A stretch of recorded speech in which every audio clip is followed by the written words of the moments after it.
வணக்கம். வாங்க, எல்லோரும் எப்படி இருக்கிறீங்க? இன்றைக்கி நாங்கள் குழு குளிர்ச்சியான ஒரு கறி தான் வைக்க போகிறோம். இப்போ அடிக்கிற வெயிலுக்கு எல்லாற்ற உடம்பும் நெருப்பாக கொதிக்கும். அந்த கொதிப்பை தணிக்கிற மாதிரி நாங்கள் ஒரு சுவையான ஆரோக்கியமான கறி ஒன்று வைப்போம். வாங்க.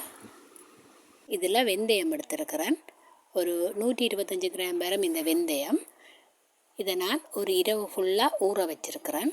வெந்தயத்தின் மருத்துவ குணங்கள் பற்றி நான் ஒன்றும் உங்களுக்கு புதுசாக சொல்ல தேவையில்லை, உங்களுக்கே தெரியும். நாங்கள் எப்போவுமே கறிகளுக்கு வெந்தயம் பாவிப்போம், ஆனாலும் கணக்க போட மாட்டோம், கொஞ்சம் போடுவோம், வாசம் வரட்டும் குளிர்ச்சி என்று சொல்லி. ஆனால் நாங்கள் இன்றைக்கி முழுசாகவே வெந்தயத்தில் தான் இந்த கறி வைக்க போகிறோம். நீங்களும் இதை கட்டாயம் சமைச்சு சாப்பிட்டு பாருங்கள்.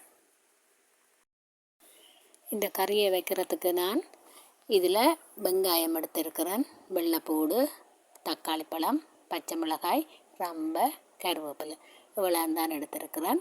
அதோட ஒரு சின்ன துண்டு கருவாப்பட்டை, 2 ஏலக்காய், 3 கிராம்பு, கொஞ்சம் பெருஞ்சீரகமும் எடுத்திருக்கிறேன். சட்டியை அடுப்பில் வச்சுருக்கிறேன். கொஞ்சமாக எண்ணெய் விட்டுக்கொள்ளுவோம். எண்ணெய் கொதி வந்ததுக்கு பிறகு நாங்கள் எடுத்து வச்சுருக்கிற கருவா, ஏலக்காய், கிராம்பு, பெருஞ்சீரகம் இது எல்லாத்தையும் போட்டுக்கொள்ளுவோம். அதோட வெங்காயத்தையும் போட்டுக்கொள்ளுவோம். உள்ளியையும் சேர்த்துக்கொள்ளுவோம். ரம்பையும் போட்டுக்கொள்கிறேன். அதோட கருவேப்பிலையும் போட்டுக்கொள்ளுவோம். எல்லாத்தையும் கலந்து விடுவோம். கொஞ்சம் வதங்கட்டும். நான் இந்த கறிக்கு சின்ன வெங்காயம் தான் எடுத்திருக்கிறேன். சின்ன வெங்காயம் போட்டிங்களாண்டா நல்ல வாசமாக இருக்கும். வெங்காயம் ஒரு அளவு வதங்கி வரையக்குள்ள நாங்கள் தக்காளி பழத்தையும் பச்சை மிளகாயும் சேர்த்துக்கொள்ளுவோம். தேவையான அளவு உப்பும் போட்டுக்கொள்ளுவோம். உப்பையும் போட்டு நல்ல வடிவாக கலந்து விடுவோம். கலந்து விட்டு கொஞ்ச நேரம் நாங்கள் மூடி வைப்போம். தக்காளி பழம் அவியட்டும். இப்போ திறந்து பார்த்து ஒருக்கா கலந்து விடுவோம். தக்காளி பழம் அவிஞ்சிட்டுது. இனி நாங்கள் வெந்தயத்தை வடித்து அதை இதில் சேர்த்துக்கொள்ளுவோம். வெந்தயத்தை சேர்த்து ஒருக்கா கலந்து விடுவோம். பார்த்திங்கன்னா வெந்தயம் அரிசி மாதிரியே இருக்குது. நீங்கள் இந்த கறியை பயம் இல்லாமல் வச்சு சாப்பிடுங்க. எந்த காரணம் கொண்டும் இந்த கறி கசக்காது. வெந்தயம் கசக்கும்னு நினைக்காதீங்க. ஒரு முறைக்கு நீங்கள் வச்சு பாருங்கள். இதே முறையில் வச்சு பாருங்கள். சோறோடு நாங்கள் குழச்சி சாப்பிடக்குள்ள சோறு எது வெந்தயம் எதுன்னு எங்களுக்கு தெரியாது. அவ்வளவு நல்லா இருக்கும். இப்போ இதில் நான் மஞ்சள் போட்டிருக்கிறேன். மஞ்சள் போட்டதுக்கு பிறகு எங்களோட தூள் ஒரு கரண்டி போட்டுக்கொள்ளுவோம். உங்களுக்கு உரைப்பாக வேணுமென்று சொன்னால் இன்னும் கொஞ்சம் தூள் போட்டுக்கொள்ளலாம். எங்களோட இந்த தூள்லையே எல்லா மசாலா பொருட்களும் இருக்குது. நாங்கள் ஒரு வடிவாக கலந்து விடுவோம். வெயில் நேரம் உடம்பு சரியான சூடுன்னு சொல்லி நாங்கள் கடைகளில் போய் கண்ட கூல்ட்ரிங்க்ஸ் எல்லாம் வாங்கி குடிக்கிறதால எங்களோட உடல் குளிர்ச்சி அடையாது. கிழமையில் ஒரு நாளைக்கு 2 நாளைக்கு இப்படி ஒரு கறியை வச்சு வீட்டில் எல்லாருமே சாப்பிடுங்க. இப்போ இதில் நான் தேங்காய் பால் சேர்த்துக்கொள்கிறேன். திக்கான முதல் பால் மட்டும்தான் விடுறேன். இந்த கறியில் வெந்தயம் அவியணுமென்ற அவசியம் இல்லை. ஏனென்னா நாங்கள் நல்ல வடிவாக ஊற வச்சிட்டோம்.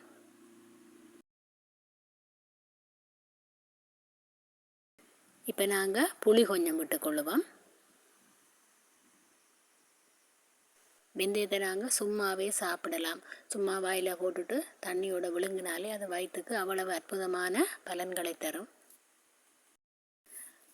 முதல் பால் விட்டதுக்கு பிறகு இப்போ நான் ஒரு 5 நிமிஷமாக கொதிக்க விட்டுருக்குறேன். கறி நல்லா கொதித்து வந்துட்டுது.